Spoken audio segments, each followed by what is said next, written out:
I'm Jean Bosman, Vice President and Principal Analyst with Hurwitz and Associates, and to my left is Dan Kirsch, also Vice President and Principal Analyst with Hurwitz and Associates. And we're here today to speak with Brett Hansen, who is Executive Director for Data Security Solutions at Dell. So we want to welcome you, Brett, and start talking about exactly what is the scope of Dell Security and what's included in there and what you're talking about at the RSA conference this week. Well, thank you for having me first and foremost. Dell identified security as a big challenge for our customers a number of years back. And when we looked at the environment that our customers were in, both the external attacks as well as the solutions available to help them, we identified a big gap. The solutions that were available were typically legacy that really weren't allowing them to meet their business objectives of minimizing risk, but also making investments in things like mobility and distributed workforce and productivity. And so over the last few years, Dell has been investing heavily in both organic and inorganic to expand our set of capabilities around a few key focus areas. First, we have our SecureWorks organization, which is, a premier organization around services and support, remediation, detection. We have our SonicWall organization, which is one of the best network firewall protection security solutions available. We have identity and access management. And then with the organization which I lead, which is Data Security Solution, which focuses on the endpoint and end user side of security. Mm-hmm. That's really good. So that's a very holistic view of the whole security universe there. I was wondering if you could kind of back up a little bit and tell us more about the kinds of customer challenges you're seeing, especially in large organizations, and how that's changing now that more people are getting involved with cloud and hybrid cloud. How is that changing? How is it today? Where's it going? Well, first and foremost, what's really fascinating is customers, large or mid-market or even small businesses, really care about two things. And if you cut past all the noise that we have at RSA and all the different things, stop the attacks from getting into my network and my system, and protect my data. Mm-hmm. Everything comes down to those 2 points. And so when you're having conversations with customers today, if you can talk to them about those two strategic points, that's what really resonates with them. Mm-hmm. Now, how is it changing? It's changing because first and foremost, the threats themselves are becoming increasingly sophisticated and prevalent. This is not a new phenomenon. We've seen this for years. However, I think you might be getting a little bit of fatigue in the press of, another breach, another hack, when in actuality, the numbers in 2015 went up from 2014, and 2016 likely is to be the same, right? So while there might be a fatigue out there around talking about breaches, talking about data loss, the fact of the matter is the problem is not getting any less. The other challenge that customers are facing is while the threats are intensifying, the workplace that we live in is also evolving. If we think back just 5 years ago, did we all have a phone and a tablet and a PC that we were all able to access our work environments on? Probably not, right? The increase in employees being able to work remotely, the increase in supplemental employees. So while the threats have intensified, the challenge of protecting against those threats has also been increasing because workplace is evolving. And IT and security wants to say, yes, I want to empower my workers to be mobile. I want to allow them to work remotely. I want them to be able to access information where they need it to get their job done. However, that increases your risk. And so when I talk to CIOs and I talk to chief security officers, they're facing this dilemma. On the one hand, stop the bad guys. On the other hand, empower my workforce, allow my workforce to embrace mobility and cloud and all these exciting macro trends. And it's a challenge that they're having to balance with the common criteria of stopping external threats, protecting my data. So it's a fascinating time. It's also a very challenging time, especially again when you look out in the landscape of the vast majority of solutions in the marketplace were built 5 or even 10 years ago. Mm-hmm. And so they're respective of a paradigm that has long since passed. Mm-hmm. And that's the challenge that our customers are facing. Mm-hmm. I was thinking too of the advisory services capabilities of Dell. It would seem to me whether it's a large enterprise or SMB or medium enterprise, they're going to need to discuss all of this with you because there just are so many levers to hold on to, and you want to prioritize, you want to do the right thing, you want to have the right governance model. How do you engage with customers, whether they're large or medium? Well, we certainly offer our opportunity to go in and have a conversation as part of our solution offerings we have. We also have dedicated services practices that we can provide. If you want to go and do a little more intensive, we'll do an audit on your behalf. But one of the things I always start off with the customer about is, I know we really want to jump quickly into, okay, how do I stop the bad guys or how to protect my data? Let's back up a little bit. Let's talk about what your business objectives are. Let's talk about where the business is going over the next 2 to 3 years. I recently met with a customer who is in a situation where they had just rolled out a whole new set of encryption capabilities. And they felt very good about where they're at. Well, little did they know that their vice president of HR was rolling out a whole new work from home policy.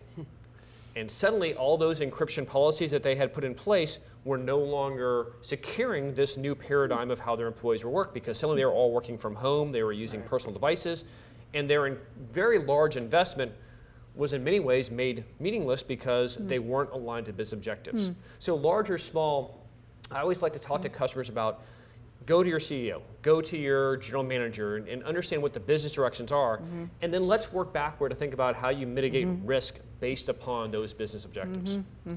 So you touched on it a little bit, that CISOs really want to be an enabler of business innovation. I mean, we've talked to CISOs who joke that, but it's not really a joke, that they're known as Mr. No in their company. Yeah. So what are you doing to actually, really empower them to say, the business or the CMO or HR wants to go ahead with this, we're ready to support you?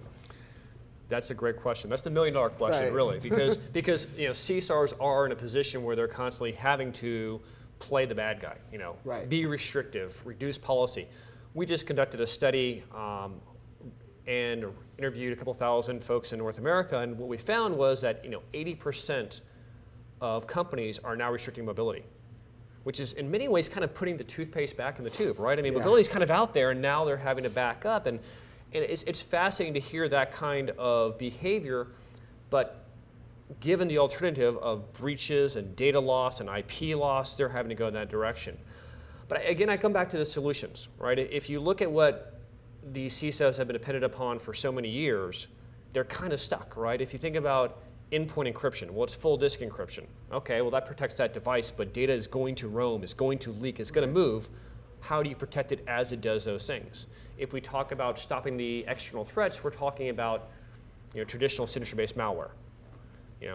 We all know that that does not work. If it worked, we wouldn't be having all these conversations. There wouldn't be a few thousand people down at Moscone Center, right? So I think we know why it doesn't work, but why don't you just explain why signature-based methods don't work?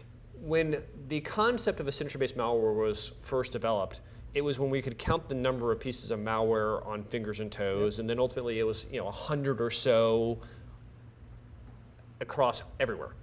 Now we're talking about, 200 to 250,000 new malware variants a day. I mean, the numbers just, they reach a point where it's like, it's big enough that it's not able to keep up. And as traditional malware works, of course, is I identify a piece of malware, I understand what it looks like, I create a signature that then can match against, and so when an application runs, I can say, is this application a known bad? So it's all based on known bad, with 240,000 new ones every day, and then also development of things like fileless attacks where you're embedding the code in a perfectly legitimate application like Word.